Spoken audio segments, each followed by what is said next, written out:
What do you do when the economic buyer is your champion?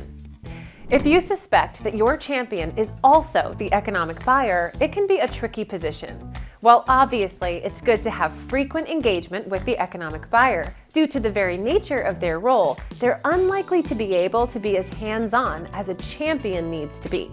What we also tend to see pretty often is people misidentifying their champion as the economic buyer.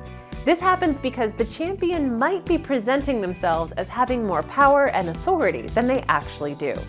No matter what, this is a problem you need to solve because you'll need both a champion and an economic buyer to be fully effective. In the first scenario, where you're genuinely primarily engaged with the economic buyer, then you need to work with them to uncover a champion inside of the business. The best way to do that is to explain to your economic buyer the value of a champion to them and the project, and to outline the type of person you're looking for. For that, the standard champion criteria is going to apply. They must have power and influence, a vested interest in your success, and be selling internally for you.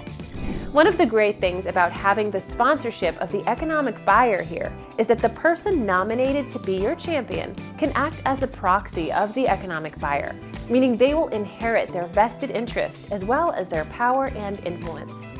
Remember, while it is good to have your new champion engaged, it is important that you don't lose your connection with the economic buyer. In this second scenario, where you may have misidentified your champion as the economic buyer, you need to work on identifying who the true economic buyer is. Since your champion may have misled you here in the first place, they aren't necessarily a reliable source to uncover the true economic buyer. Instead, look beyond them to other stakeholders who you can engage with, or to people in your network, like peers in other companies who can provide insights. The types of questions you ask here will depend on who you're asking. If you are asking an industry peer, you can be more direct. Hopefully, they understand MEDDICC, so you can ask them outright. If that doesn't work, you can talk to them about the traits of an economic buyer and see if they can help you uncover any candidates. Of course, if you are talking to other stakeholders in the customer's business, you should be a little more subtle.